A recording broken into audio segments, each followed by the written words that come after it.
শৈলকুপায় আল উম্মাহ ফাউন্ডেশনের উদ্যোগে শীতবস্ত্র বিতরণ। সমাজের সেবায় আমাদের অঙ্গীকার, এই স্লোগান নিয়ে 2023 সাল থেকে অসহায় হতদরিদ্র মানুষের সেবায় কাজ করে যাচ্ছে আল উম্মাহ ফাউন্ডেশন। আল উম্মাহ ফাউন্ডেশনের উদ্যোগে শুক্রবার ঝিনাইদহের শৈলকুপা উপজেলার ২ নং চাঁদপুর গ্রামের অর্ধশতাধিক অসহায় মানুষের মাঝে শীতবস্ত্র উপহার দেওয়া হয়। 2023 সালে প্রতিষ্ঠার পর থেকে অসহায় হতদরিদ্র মানুষের মাঝে খাবার বিতরণ, বৃক্ষরোপণ, মসজিদে খাটিয়া বিতরণ সহ নানা মানবিক কাজ করে আসছে আল উম্মাহ ফাউন্ডেশনের একঝাঁক মানবিক মানুষ। আল্লাহ রাব্বুল আলামিনের দরবারে শুকরিয়া আদায় করছি, যিনি আমাদেরকে এই মহতি একটি উদ্যোগে সকলকে অংশগ্রহণ করার জন্য তৌফিক দান করলেন। খুশি হয়ে আমরা সকলেই বলছি আলহামদুলিল্লাহ।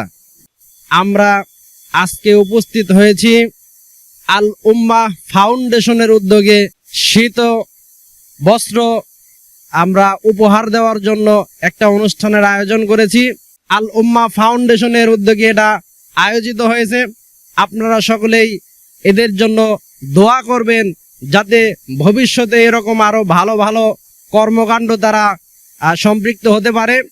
আপনারা সকলে জানেন আল উম্মাহ ফাউন্ডেশন একটা উন্নয়নমূলক সংগঠন।